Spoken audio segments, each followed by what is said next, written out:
Ignition sequence start. 6, 5, 4, 3, 2, 1, 0. Liftoff. We have a liftoff.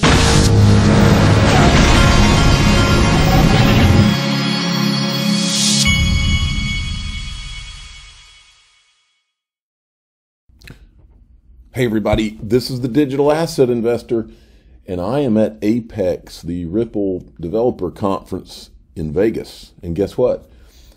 Yesterday I met some of the nicest people and some of the smartest people that I've ever met.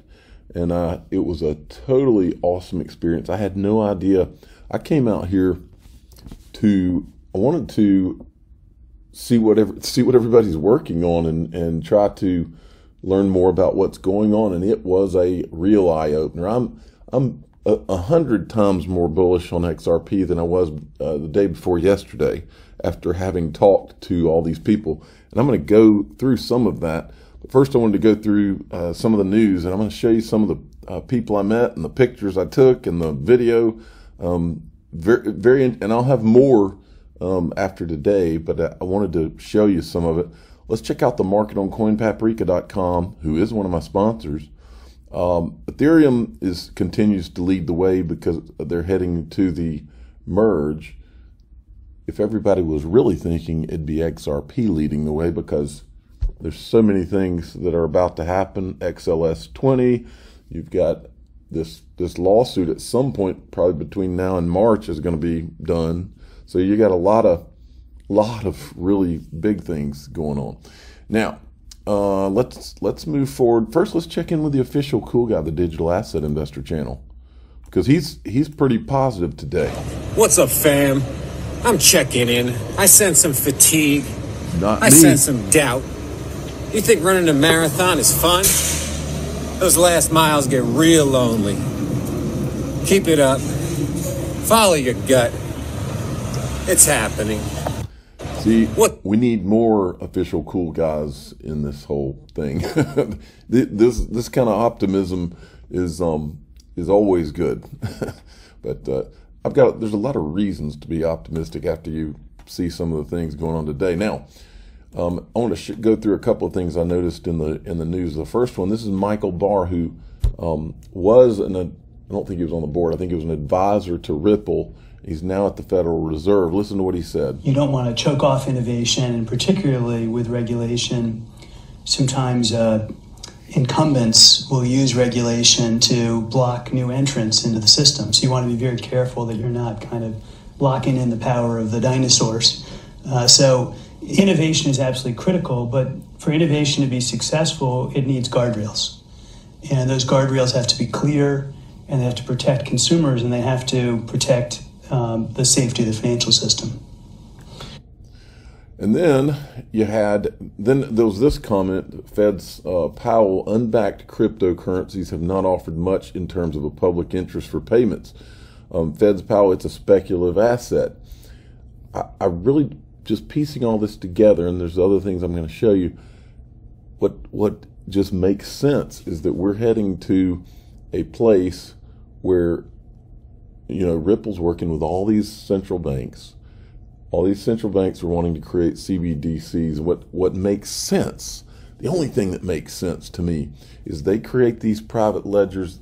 They create their own stable coin that's backed by gold, unless they're crazy. It should be backed by gold. The walls come down for these private ledgers, these walled gardens. But in my mind, the XRP price has to be on an even keel with whatever. And so what I keep thinking is that these stable coins are backed by gold. And I know people think it's crazy, but the idea of having some kind of a price floor, people go crazy when you say price set, but some kind of a price floor. I don't know how it would be accomplished. I don't know, but this is what's going through my mind as I'm reading all this stuff. Then watching the videos. Then Perry Ann Boring from the Chamber of Digital Commerce, who has not done anything to support Ripple in the SEC Ripple lawsuit, and still has not filed the brief that she said they were going to file. There's news. Coinbase said it's funding lawsuit by 6 people. I don't know what that is. Okay, so Perianne Boring was on CNBC, and she has a problem with what the Fed was saying. Oh, anything earth-shattering in those comments, Perianne? What can we glean from that about future regulation? Yeah, so for one, Vice Chair Barr, in his statement yesterday, he said that stablecoins need to come under the Fed's supervision under the premise that they may be systemically important. That is just a vastly overblown assumption. Now, here's what's going through my mind, folks. We've talked about systemically important. I've shown you a video where Chris Larson says systemically that XRP could help in a systemic situation. I told you that I passed Brianna Madigan at Consensus, and she looked at me like she saw a ghost. And she said, I remember when she said that XRP could help in a systemic situation. We've talked on this channel before about the possibility that someone like the Treasury could step in and proclaim certain things to be systemically important. They're all dancing around it. We know that Perianne Boring has been against, or has not done anything to support Ripple, and she's been Bitcoin, Ethereum, and now she has a problem with this idea of systemically important. It's almost like you're watching a war go on. The total value of stablecoins worldwide today is about the size of a mid-sized regional bank. Stablecoins, they're not a financial stability risk. Now, secondly, what he was doing was he was sending a message to Congress, urging them to pass a piece of legislation that is currently being worked on by the House Financial Services Committee. Please note, no one's actually seen this bill. The members of the committee hasn't seen the bill. The industry hasn't seen the bill. But somehow Vice Chair Barr is involved in the negotiations. I think we've got some kind of a tail wagging the dog situation going on here. The Fed really needs to focus on monetary policy, and they should leave the legislating to Congress. Now, we've always been supportive of having clear rules to the road for digital assets. I'm not saying there's no room for regulation, but this needs to be done in a transparent way. Now, watch this. Let's see. First, I want to show you this. Gary Gensler was on, I saw him on CoinDesk, right? He was on this CoinDesk Live earlier, and it was more of the same nauseating speak. But I saw this. SEC's Gensler signals support for Senate crypto bill. Well, from the only things I've seen, it would leave things the way they are, which is Bitcoin and Ethereum get a free pass as a commodity, and everybody else is subject to Gary Gensler's will, whatever he wants, whether he files an enforcement action, come in and see us. So I don't see where anything's different. He supports the CFTC having oversight of Bitcoin and Ethereum. Well, that's been the case for the last 3 or 4 years from the Hinman speech. They just haven't come out and gotten specific about it. Lawmakers should ensure crypto bill doesn't strip SEC power. Well, maybe they should ensure that it does strip SEC power. Gary Gensler, this guy's lost the right to have any power. He ought not even have his office. Now, then Digital Perspectives put out this video, and this video is worth you watching, okay? Watch this, and this person answers or comments and says, neutral bridge, gold-backed currencies, we will witness the rebuilding of the entire economic system. So this little comment is kind of what I'm thinking, is that all these stable coins are going to be backed by maybe different things, but gold's going to be a player. We keep talking about my sponsor Glint for a reason, because I think XRP and gold are going to play a crucial role in this changeover. Now, I want you to watch this video that Digital Perspectives put together. It pieces it all together. It'll really put it together in your mind. Monetary policy in a country, or as it is the case in the Eurozone, within the Eurozone, is defined by the central bank, the Fed, the European Central Bank. And this monetary policy applies to the territory, the jurisdiction. How could central bank digital currency cross borders and go into another jurisdiction? Would that create a risk of currency substitution? So everybody says, I want ECB's CBDC. She may as well have David Schwartz and Brad Garlinghouse sitting beside her, folks. I want the euro. And these are unresolved. You mean like the Digital Euro Association that's all associated with Ripple? Issues, but it doesn't mean they cannot be resolved. This is why from the fund we are advocating to think about this world of digital money as a global public good. And in a recent discussion in Zurich where we both were, Now, there's Julia Chatterley, who does not talk about the Jay Clayton case. Now, it could be, if this is in the all the world's a stage category, it could be that she doesn't talk about it because she knows of a bigger plan. That's just a question. That's for the all the world's a stage file B. Advocated for is to have a public platform.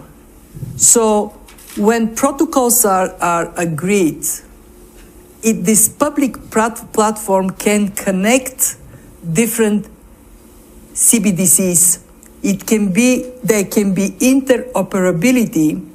The same way you would transfer euros from one country to another, you do it using CBDCs. Where XRP could come into play potentially is when you're looking at cross-border CBDCs. So when you have a digital dollar and you have a digital, real, or digital pound, you obviously need to have some way to interact cross-border. Yeah. So I think the BIS call this a multi-CBDC model. One of the ideas is you use a sort of a neutral bridge currency to go from one to the other, similar to the model I explained earlier, with our on-demand liquidity. But the core offering really is not XRP. There's no XRP involved. It's the native token is the CBDC. The potentially fast and wide adoption of a global stablecoin, potentially a global currency governed only by the incentives of a private company, is something that will deserve and will receive the highest level of regulatory expectations. So remember when Miguel Valles said they had a simple goal of becoming a world reserve digital currency? I think that's the term he used. And is regulation where it needs to be on global stablecoins yet? It's not, but we're making progress. I think there are also concerns about what does it mean, again, from a geopolitical perspective, if should another currency arise as the world's reserve currency, or if there's a non-state currency, so to speak, that becomes a world's reserve. That's another thing that I think people are very concerned about.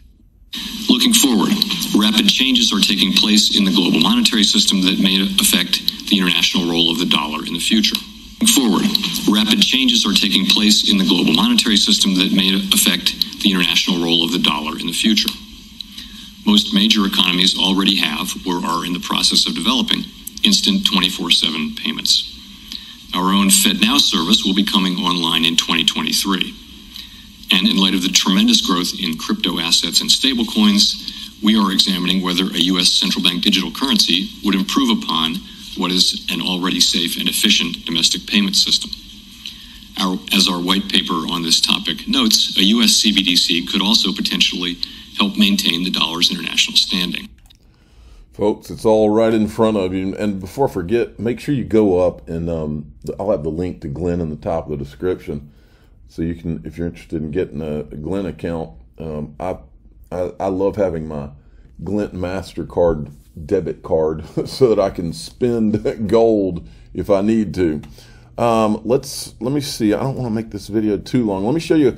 I'm going to show you a couple of the things that happened here at Apex, or a couple of people we met and different things, and then I'll end this and I'll put more of them in the next video. This was very interesting. This guy, Polymath PC, we had a long conversation. In fact, myself and Brad Combs, we almost got in trouble out in the hallway because they were doing, they had speakers in some of the rooms, and we were cutting up with this guy and having a good time. The guy was really, this is what amazed me, how smart and educated on what XRP is and what's going on and the things that, I mean, this particular guy right here was talking about things, and I was like, wow, how do you know all this? And like big picture stuff. And I was like, whoa. But just some of the nicest people, and it's been a pretty humbling experience. Let me see if I've got another one. So here's another one. This is from Digital Perspectives. He's in several pictures. This is with Craig DeWitt, who's now with Super Mojo, and I'll hit more of that because I met some guys that are partnering with him and different things. There's all kinds of stuff going on. Very fascinating. But like I said, after yesterday, I'm 100 times more bullish on XRP because there is so much going on that I didn't even realize. Now, and here's another guy that we met yesterday is Matt Hamilton, and he's one of the guys that used to work at Ripple. He's the guy you see every once in a while. He'll be on the paddle board with his dog, and real nice guy, just a real nice guy. And he's one of the developers. I think he used to work at IBM. Then this is Emmy Yoshikawa, who works for Ripple out of Japan, and Brad Combs was sitting there pointing at the XRP there, but just a bunch of really down-to-earth, nice people. And then we met this guy. I'm going to show you his YouTube channel here in a sec. And we were standing there with Matt Hamilton. Now, and this was last night. We went to the after party. This is I'm not going to play that. I just wanted to show you these because I met these guys and they were very nice. The guy this guy right here that you're seeing here, I don't want to say any names or anything, but this is his YouTube channel. It's BRZRKR. He told me that he does like live streams 2 times a week, so go give him a subscribe and check him out. And then his buddy that he was with is XRP Bags, and they were telling me that XRP Bags is like a musician. He does all kinds of music on his web. On YouTube, he's got this YouTube channel, so go give him a subscribe. I subscribed to them while I was sitting there talking to them. But these guys were just really nice people, and they were really enthusiastic about XRP and everything that's going on. It was a real eye-opener to just get to sit and talk to some of these guys, and I'm probably going to go talk to them again today. And don't worry I walked out of there with a pocket full of cards, and I'm going to try to mention most of the people that I met. I'm going to stop this video here, but I'll talk about some more of them in the next video. I'm the digital asset investor. I'm not an investment advisor. This is for entertainment purposes only. Please subscribe, hit the like button, and tell your friends and family that after Apex, I am 100 times more bullish on XRP than I was the day before. And that is the fact, Jack.